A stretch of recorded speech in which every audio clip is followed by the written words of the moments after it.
Hi friends, అందరికీ నమస్కారం. నా పేరు రామకృష్ణ యాదవ్.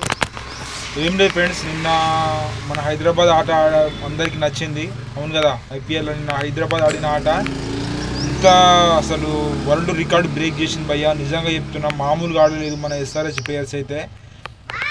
ఇంత ఘోరంగా ఆడుతాను నేను అయితే అనుకోలేదు.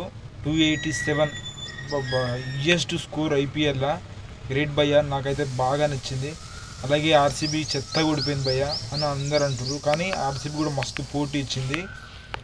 విరాట్ కోహ్లీ అవుట్ కాకపోతే మాత్రం తప్పకుండా ఆర్సీబీ గెలిచింది భయ్య. నేను చెప్తున్నా, ఎట్టి పరిస్థితుల్లో కోహ్లీ చేసింగ్ మాస్టరు, పక్కా గెలిపిద్దామని చూసిండు. నాకు తెలిసి పక్కా గెలిపిస్తుండే భయ్య. నిజంగా చెప్తున్నా, కోహ్లీ ఉంటే మాత్రం కన్ఫామ్గా గెలిపిస్తుండే. ఏంటంటే ఆ బాల్ కొంచెం ఆ షాట్ కరెక్ట్ ఆడలేకపోయిండు.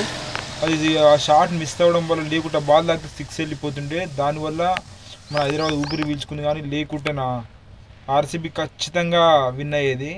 నిజంగా చెప్తున్నా, అంత మంచిగా ఆడింది ఆర్సీబీ కూడా. మన దినేష్ కార్తీక్ దండం పెట్టిన తప్పలేదు భయ్య.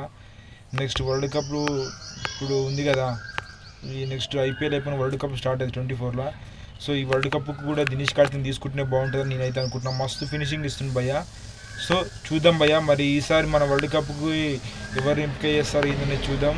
ఆర్సీబీ ఓడిపోయినా కానీ మస్తు ఆడింది. ఓకే ఫ్రెండ్స్, జై హింద్.